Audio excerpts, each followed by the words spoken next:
A 2013 report found that athletes who entered college in 2005 graduated at a rate of 18% lower than non athletes.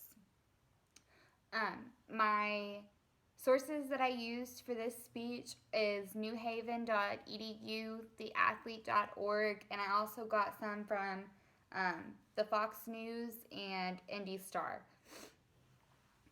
Today I'm going to be talking about problems with athletes and why they continue to fail, following the statistics about how many athletes actually graduate and whether or not the degrees that they get while they're in college are going to be of use to them later on in life.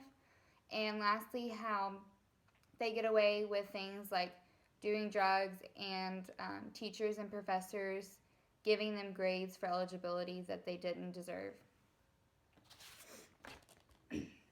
Athletes have many things going for them just because they're an athlete. But is this fair to others that are non athletes? Statistically, it's not fair because these athletes are getting scholarships to major and degrees that will not further them later on in life. And some don't even graduate. NCAA gives out $2.7 billion each year, following second only to the federal government. What many don't know is that along with athletes getting these scholarships to pay for their school, most don't even meet the requirement to get into the school, which is where college use special admits. Of the 55 public schools in the six biggest sports conference, 31 reported having special admits, 16 reported having none, and the other 8 didn't provide this information.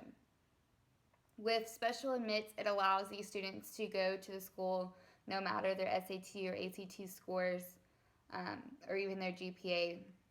So basically, when you're applying for college, you have your admission requirements, like what they want your SAT or ACT score to be.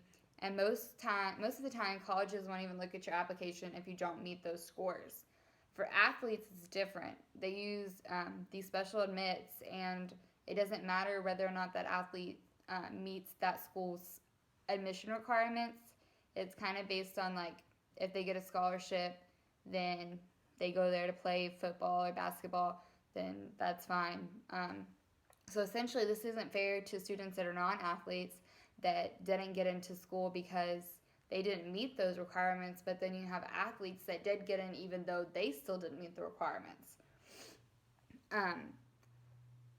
Lastly, those athletes are required to keep a 2.0 GPA. So they got in, some of them, not all athletes. I'm not saying all athletes didn't meet the requirement for the college that they go to, but I'm saying that 31 use special admits to get these kids in.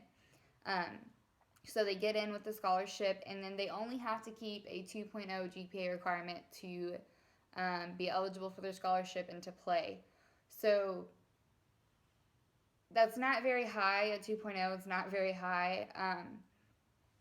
So I feel like this is giving these athletes an easy way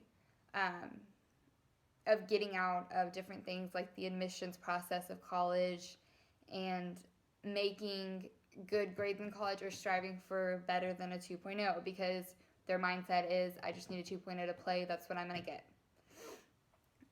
So essentially it hurts the athlete in the end. Furthermore, following the special admissions requirements for athletes, when these athletes get to the school where they truly didn't get into, some of them, they major in degrees that will not further them later on in life. I will post a picture of the different majors that they, or degrees that they major in. And I was reading an article, and it was just saying how that they were considered useless degrees because it's not going to further them in their education. Now that's different from each person you talk to. You know, everybody's opinion is different. But athletes are now used to taking the easy way out, and they'll continue to do that by majoring in easy majors with less work so that they can focus on their sports. Most athletes, wherever they get a scholarship is where they will go to. They don't go to that college because that's a college that they've been wanting to go to, or the college that offers the degree that they want to major in. For most athletes, it's not like that. It's a matter of where you get a scholarship from. So these athletes are not going to college necessarily to get a degree, but rather to play their sport.